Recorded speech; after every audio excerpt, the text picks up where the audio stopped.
بسم اللہ الرحمن الرحیم۔ دوستو، آج ہم آپ حضرات کے سامنے پیش کریں گے کہ کعبے کے اندر سب سے پہلے بت کس نے رکھے تھے۔ وہ کون شخص تھا جس نے کعبے کے اندر بت پرستی شروع کی اور اس نے باہر سے دوسرے ملک سے بت لا کر کے رکھے۔ ہم اس چیز کو آج بیان کریں گے، تو اس لیے آپ تمام حضرات سے گزارش ہے کہ آپ ہمارے ساتھ جڑے رہیں اور دھیان اور توجہ کے ساتھ میں باتوں کو سنیں اور دوسرے لوگوں تک شیئر کریں۔ عمر بن لحی پہلا آدمی تھا جس نے بت نصب کیے تھے۔ وہ اپنے کسی کام سے مکے سے شام گیا۔ اس نے بلقا کے علاقے میں عمالیق کی قوم کو دیکھا جو عملاق ابن لاؤز ابن سام ابن نوح علیہ السلام کی اولاد میں سے تھے۔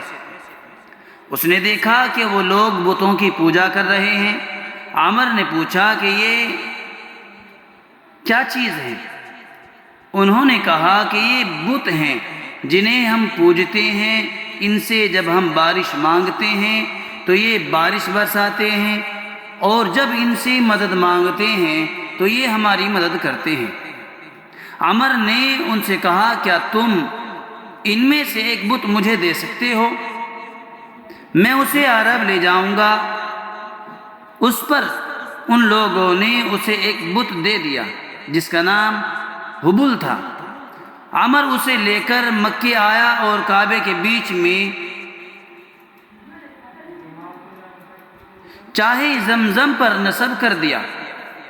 پھر اس نے لوگوں کو حکم دیا کہ اس کی عبادت اور تعظیم کیا کریں۔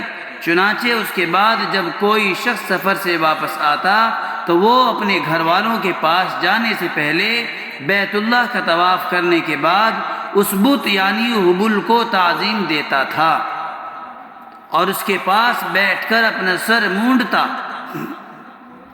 حبل کے پاس 7 تیر رکھے رہتے تھے، ان میں ایک پر عقل لکھا ہوا تھا۔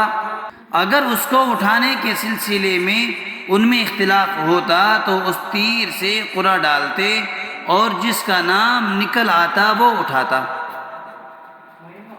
ایک تیر پر ہاں لکھا ہوا تھا اور ایک تیر پر نہیں لکھا ہوا تھا۔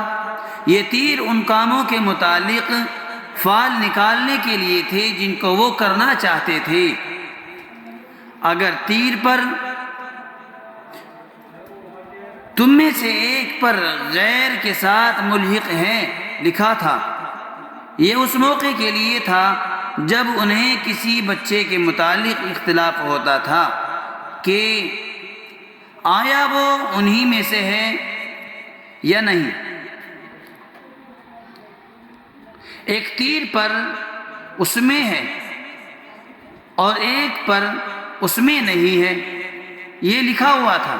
یہ اس وقت کی فعل کے لیے نکالا جاتا تھا جب وہ پانی حاصل کرنے کے لیے کسی جگہ کنواں کھودتے تھے۔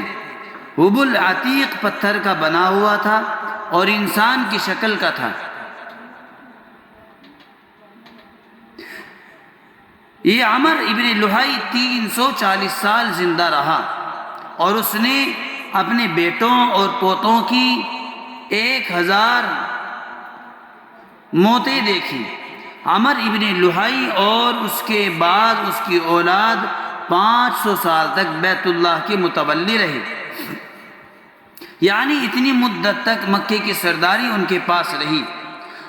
اس کی اولاد میں آخری آدمی حلیل تھا جس کی بیٹی سے قصی نے شادی کر لی تھی۔ ایک روایت ہے کہ عمر ابن لحی کے ایک جن تابع تھا۔ عمر نے اس جن کو حکم دیا کہ جدہ جا اور وہاں سے وہ بت لے کر آ کہ جو نوح علیہ السلام اور ادریس علیہ السلام کے زمانے میں پوجے جاتے تھے۔ ان بتوں کے نام یہ تھے ود، سواع، یغوث، یعوق، نصر۔ یہ 4 نام بت کے تھے۔ چنانچہ وہ جن گیا اور ان بتوں کو مکے لے آیا۔ اس کے بعد عامر نے لوگوں سے ان بتوں کی عبادت کے لیے کہا۔ اس کے بعد عرب میں بتوں کی پوجا عام ہو گئی اور ہر قبیلے نے اپنا اپنا بت مخصوص کر لیا۔ ود قبیلہ بنو کلب کا بت تھا، سواع قبیلہ ہمدان کا تھا۔ ایک روایت کے مطابق سواع قبیلہ بنی حذیل کا تھا۔ یغوث قبیلہ مزجہ کا تھا۔ مزجہ یمن کے ایک قبیلے کا مورث آلہ تھا۔ یعوق قبیلہ مراد کا تھا۔ ایک روایت کے مطابق یعوق قبیلہ ہمدان کا تھا اور نصر قبیلہ حمیر کا تھا۔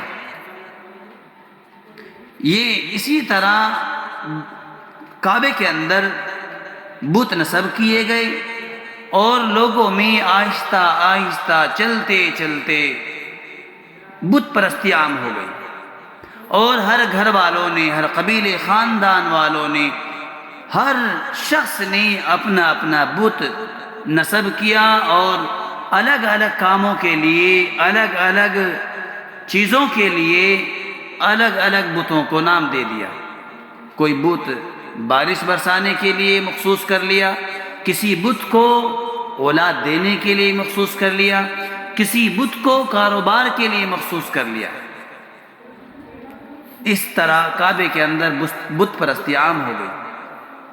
اللہ تعالیٰ بت پرستی سے ہم سب کی حفاظت فرمائے، ہماری اولادوں کی حفاظت فرمائے، اور دیگر مؤمنین مؤمنات، بڑے بچے سب کی بت پرستی سے حفاظت فرمائے۔ آگے کی باتیں انشاءاللہ اگلے حصے کے اندر آئے گی، اگلے پارٹ کے اندر آئے گی۔ آپ لوگ جڑے رہیں، ہمارا ساتھ دیں اور باتوں کو دوسرے لوگوں تک شیئر کریں۔